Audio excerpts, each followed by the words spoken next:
Salut à toutes, salut à tous. Aujourd'hui, on va parler d'un sujet qui touche énormément de mamans. Cette impression de devoir être parfaite en permanence. Vous savez, la maison nickel, les enfants sages, les repas équilibrés, la patience d'ange. Bref, le package complet.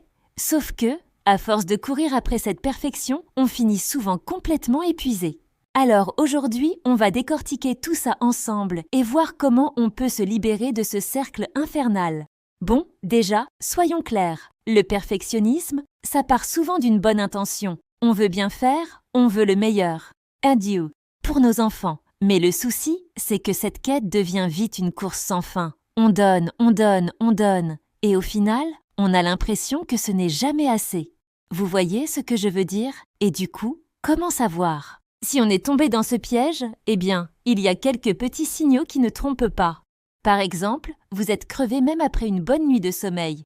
Vous vous énervez facilement pour des broutilles. Le soir, dans le lit, impossible de décrocher. Votre cerveau rumine « j'aurais dû faire ci, j'ai pas fait ça ». Et puis le corps aussi parle. Mal de tête, tension, insomnie. Et le pire, c'est que les moments censés être joyeux avec vos enfants deviennent des sources de stress. Au lieu de profiter, vous pensez déjà à ce qui cloche. Alors, forcément, on se demande « mais pourquoi on se met une telle pression ?» En fait, ça vient de plusieurs choses. Il y a d'abord ce qu'on a vécu petite. Si on a grandi dans un environnement où il fallait être irréprochable, ça laisse des traces. Ensuite, il y a les réseaux sociaux. Sérieusement, qui n'a jamais scrollé en voyant ces mamans parfaites qui semblent tout gérer sans transpirer?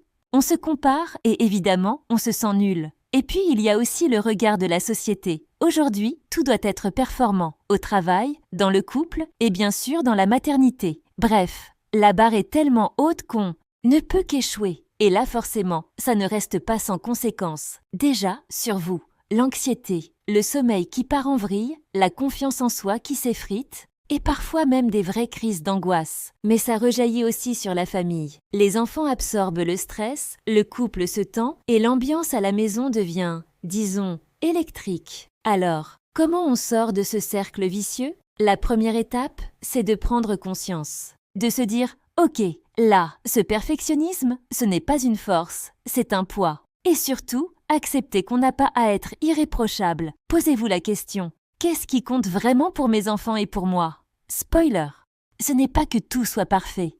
C'est qu'il y ait de l'amour, de la présence, de la bienveillance, et une fois qu'on a compris ça, on peut passer à l'action. Alors concrètement, qu'est-ce qu'on peut faire? Déjà, apprendre à prioriser. Tout ne mérite pas notre énergie. Ensuite, se garder du temps pour soi, même 5 minutes par jour. Oui, 5 minutes, ça compte. Ensuite, déléguer. Et ça, je sais que ce n'est pas facile, mais accepter que le conjoint, les enfants ou même l'entourage puissent prendre le relais. Un autre petit rituel qui change tout, noter 3 choses positives chaque soir. Ça peut être tout bête, genre j'ai eu un câlin, j'ai bu un café chaud, j'ai pris une douche tranquille. Et puis soyons honnêtes, parfois, couper un peu avec les réseaux sociaux, ça fait un bien fou. Enfin, et ça c'est hyper important, se parler avec douceur. Comme on parlerait à une amie chère. Parce que franchement, est-ce que vous diriez à votre meilleur pote « tu es nul » ?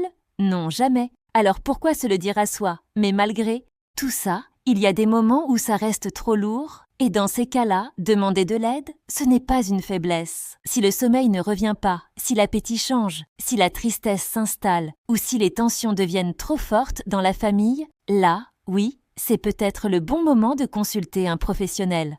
Un psy, un thérapeute spécialisé? Dans la parentalité, ça peut vraiment donner des clés concrètes adaptées à vous. Et puis, il y a un truc essentiel à retenir. On n'est pas obligé de tout changer d'un coup. Demain, vous pouvez commencer par une toute petite chose. Choisir une action qui vous parle. Prendre 10 minutes pour vous, lâcher une tâche, dire oui à de l'aide ou noter vos gratitudes. L'idée, ce n'est pas de viser un changement parfait, mais de faire un pas après l'autre. Et vous verrez. Et petit à petit, on respire mieux, on profite plus. Et surtout, on se sent plus aligné.